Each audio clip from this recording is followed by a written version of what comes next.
长大比较少一点，因为我的烦恼他们不一定有办法解决。Yeah, for sure. Yeah, my mum was really good. She taught me to read very early. She's full of conversation. 不一样的文化背景会有不同的亲子相处方式，一起来听听各国人的心声。Do you and your family usually say "I love you" to each other? Yes. Yes, yeah. Most days. Every day. Every day. I love you, yeah. Hugs, a little bit. Depends who it is. 好像比较少。你会，但不一定会有回应。对啊，就他不想要拥抱我。别难过。Not every day, but often. When you were kids, did you chat to your parents a lot? I think more to my siblings, but also not to my parents. I think they give us both a lot of space and a lot of care. We don't have a lot of rules at home in the sense of what we're allowed to do when we need to go to sleep or what we have to eat or what we can't eat. But at the same time, they always listen to us and they're always there for us. We share about like personal stuff. We sometimes share a bit of our personal life so that, you know. Just like keeping them updated, especially like me, I live in Canada now. So I call my mom like mostly like once every day or like maybe 4 times a week. So just to keep her updated like what's happening with me and like how life's going. So I've learned to always talk to the girls and make it really obvious that they can talk to us about anything they want to. Mom was definitely more caring, more in your space, whereas Dad was more the hands-off. What is your son's birthday?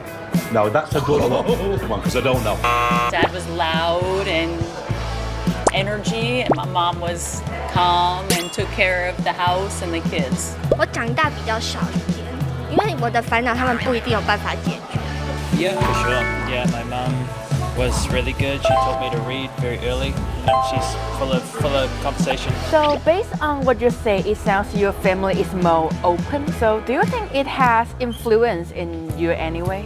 Yeah, like my mum and dad being together like is really good. I've got quite a few like friends whose parents, you know, didn't stay together, and definitely it's a bit harder like growing up with, you know, 2 families or just one mother or something like that. I think it also makes me open to other people and more understanding.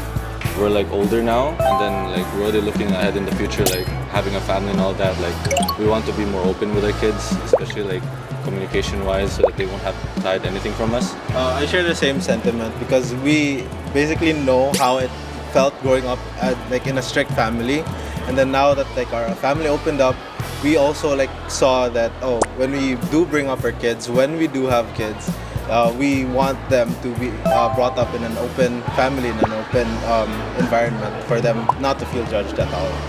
说得真好。 Definitely. I think it made us more social human beings. Did you have any rebellious moment as a teenager? Oh, yes. My kids may see this. 怕了。 Sure, yeah, loads. I used to have extremely long hair. Actually, I only just cut it off recently, but when you're young, your parents want to do your hair and tell you how to dress. They can now, but when I was a child, no, they weren't happy. They'd make me get it cut, and when you're young, you can't say no. I didn't really do anything too rebellious. When you make some mistake, how did your parents usually handle it? They would be upset, but we'd always, again, talk through it and it would be okay afterwards. Have you ever had big argument with your family? Not really. Again, we talk through everything, so usually there's like a lot of open communication. My parents are a lot older. They had me when they were like older. So my parents are in their 50s and 60s and I'm in my 20s. So they've lived a lot longer. So they've had a lot more experiences. Probably the only one really is actually with my mother. It's because my father's quite sick now with a mental health, like a brain mental health disorder. So yeah, my mum and I, we had differing opinions maybe on like how to try and get through that situation. Looking back, do you think you learned something from the experience? Like everybody's got their different way of doing things, and you can't force people to change too much. You just got to put your ideas out there. Let people know what you're thinking, how you're feeling. 讲出来。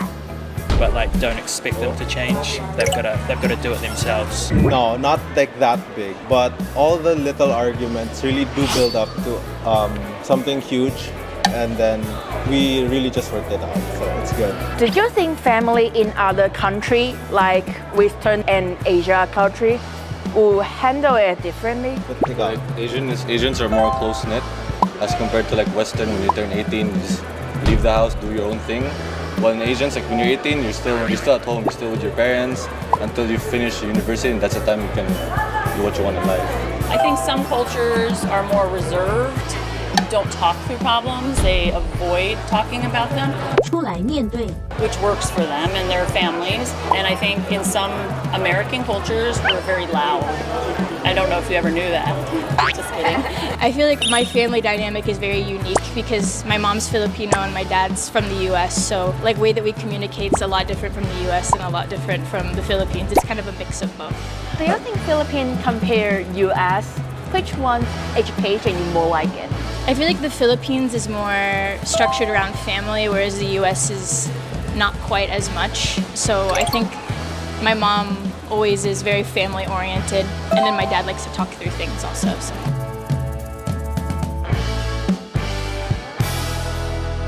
如果你也想成为下一位爆红创作者，请打开下方资讯栏连结，一起来投稿吧。